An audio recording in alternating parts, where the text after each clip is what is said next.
बिस्मिल्लाहिर्रहमानिर्रहीम। अस्सलाम वालेकुम। मैं हूं जमशेद खान। आज हम दो बड़ी ख़बरों पर बात करेंगे और इसमें एक सबसे बड़ी ख़बर जो गुज़िश्ता रोज़ के हवाले से है, अमन जरगे का इनेकाद किया गया खैबर पख्तूनख्वा में, जिसकी सदारत जो थी वो सीएम खैबर पख्तूनख्वा ने की और इस हवाले से मुख्तलिफ़ सियासी जमातों को इसमें दावत दी गई थी। इसमें एक वफ़द जो शरीक था वो था कलदम जमात PTM की जानिब से, और PTM ने भी इसमें अपना एक नुमाइंदा वफ़द को भेजा था। लेकिन सूरत हाल वहाँ पर ख़राब हुई कि जब यहाँ पर कौमी तराने से इस तकरीब का आगाज़ किया गया तो ये वफ़द जो है अपनी नशिस्तों पर जो है वो बैठा रहा और अपने मोबाइल फ़ोन के साथ ये खेलते रहे। इससे आप अंदाज़ा लगा सकते हैं कि यहाँ पर जो कुछ अफराद हैं, कुछ लोग हैं जो बार बार इस बात का ववेला मचाते हैं कि इनके साथ बातचीत की जाए, तो उनके लिए एक ये बिल्कुल सीधा और साफ जवाब है कि देखें, वो रियासत को नहीं मानते, रियासत के कवानीन को नहीं मानते, रियासत के अमलदारी को नहीं मानते, तो आप किससे बातचीत करेंगे? जो शख्स आपके आईन को का मुखालिफ है, जो रियासत का मुखालिफ है, आप उनके साथ किन बातों पर बात करेंगे? कलदम यहाँ पर PTM की ये पहली मरतबा नहीं हुआ, बल्कि मुतअद्दिद बार जो है यहाँ पर उन्होंने इसका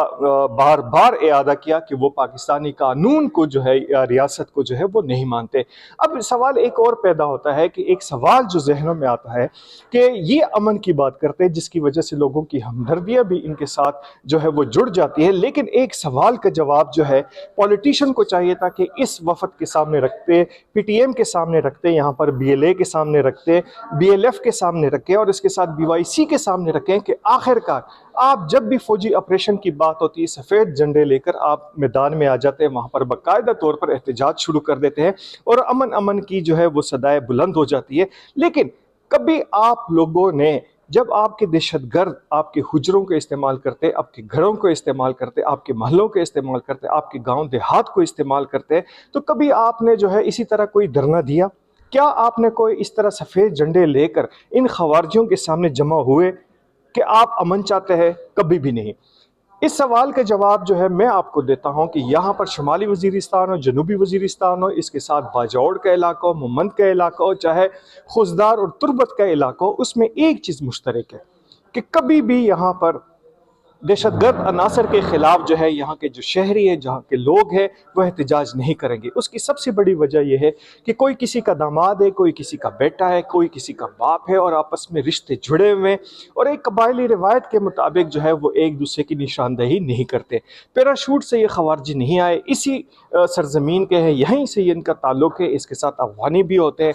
इन अफगानियों को जो रिहाइश देते हैं, जो पनाह देते हैं, वो उनको मालूम है, लेकिन उनके घरों के सामने कभी ये जुर्रत नहीं करते कि वहाँ पर जाए और उनके सामने ये एहतजाज करें, क्योंकि ये एक कवर का काम करते हैं कि जब भी फ़ौजी ऑपरेशन शुरू किया जाता है तो एक कवर फराहम किया जाता है फ़ौजी ऑपरेशन के दौरान इन अनासर को कि वो वहाँ से निकलने में कामयाब हो जाए। और हमने देखा भी है कि किसी तरह चारमंग में, लोई मोमंद में, बाजौड़ के जो इलाके हैं, कुर्म एजेंसी में जब ऑपरेशन की बात शुरू हुई तो फ़ौरन इन्होंने जनाब साहब सड़कें बंद कर दी, सड़कों पर ये जनाब साहब आ गए और इनकी कोशिश थी कि किसी तरीके से दहशतगर्द अपनी महफूज पनाहगाहों तक पहुंच जाए। तो ये एक सफ़ेद झंडे के पीछे एक ऐसी कहानी है, तल्ख कहानी है कि किस तरीके से ये लोग कवर फराहम करते हैं, किस तरीके से दहशतगर्दों को सहूलतकारी फराहम करते हैं, अमन के नाम पर यहाँ पर रियासती इदारों को मफलूज करते, उनके रास्तों को रोका जाता है। तो PTM के हवाले से एक बात जो है वो B टीम के तौर पर पहले भी कही जाती रही और अब भी ये बिल्कुल वाज़े तौर पर जो है वो सामने आ चुकी है कि ये B टीम है खवारजियों की और उन इंतशार पसंद अनासिर की जो यहाँ पर मुल्क का अदम इस्तेकाम चाहते हैं। इसी तरीके से बलूचिस्तान की बात की जाए तो बलूचिस्तान में भी मिसिंग पीपल के नाम पर ये जनाब साहब सड़कों को बंद करते हैं, मुख्तलिफ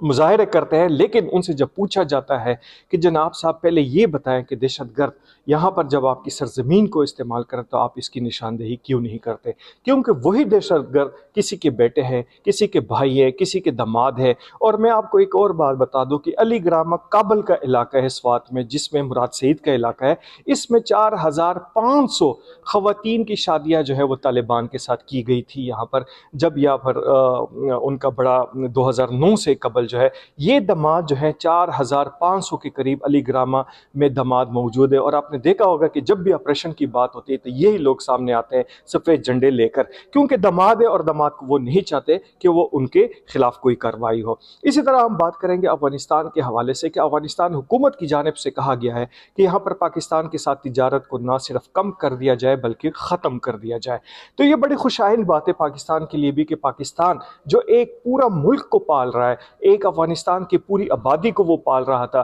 اس کی یہاں پر وہ ختم ہو جائے گی لائبلٹی، اور اس کے بعد آپ دیکھیں گے کہ کس طرح پاکستان میں سریا، سیمنٹ، بلڈنگ مٹیریل کے ساتھ ساتھ یہاں پر فارم مرغی کی بات ہو تو وہ بھی سستی ہونی شروع ہو جائے گی۔ افغانستان سے زیادہ ڈرائی فروٹ آتا ہے، انار، انگور آتا ہے، اور اس کے ساتھ ساتھ جو ہے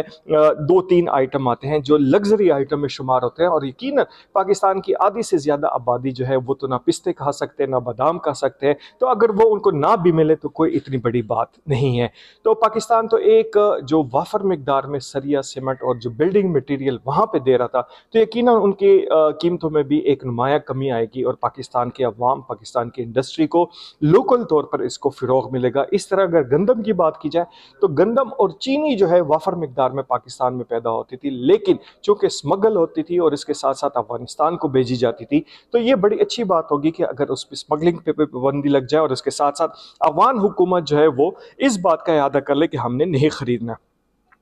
یہ اثرات ہوں گے، مثبت اثرات ہوں گے پاکستان کی اکانومی میں، پاکستان کے عام شہریوں کے لیے۔ اس کے ساتھ ساتھ ادویات کی بات کی جائے تو ادویات کی قیمتیں جو ہیں جو روز بروز بڑھتی جاتی ہے، کئی 100% بڑھ جاتی ہے، اور اس کی صرف ایک ہی وجہ ہے کہ آپ کی ادویات جو تھی وہ باہر جا رہی تھی افغانستان۔ اب اس سے یہ ہوگا کہ انشاءاللہ کہ یہ ادویات اگر پاکستان میں ہوگی تو جتنی زیادہ مینوفیکچرنگ ہو رہی ہے تو یہ ممکن ہی نہیں ہے کہ اس کی قیمتیں کم نہ ہو۔ تو پاکستان کی اکانومی پہ اوورال جو ہماری معیشت ہے اس پر بڑے اثرات ہوں گے۔ آپ نے دیکھا ہوگا کہ کس طریقے سے اسلام آباد، راولپنڈی، پشاور، کوئٹہ اور لاہور میں جو کرائے تھے وہ بڑھ چکے تھے افغانیوں کی وجہ سے، اور وہ اب دوبارہ اپنی جگہ پہ واپس آ رہے ہیں، کیونکہ ایک بڑی تعداد سیلری کلاس کی ہے جو افورڈیبل ان کے لیے نہیں تھا اتنی زیادہ جو ہے کرائے، تو ان کے کرائے پہ بھی اثرات آپ نے دیکھا ہوں گے کہ وہ کم ہونی شروع ہو گئی ہے۔ تو اس طرح کافی سارے ایسے سیکٹرز ہیں کہ یہاں پر اگر افغانستان یہاں پر وہ کہتا ہے کہ ہم نے پاکستان سے تجارت نہیں کرنی، تو سو بسم اللہ، وہاں سے صرف ٹماٹر آ رہے تھے، انار آ رہا تھا، انگور آ رہا تھا،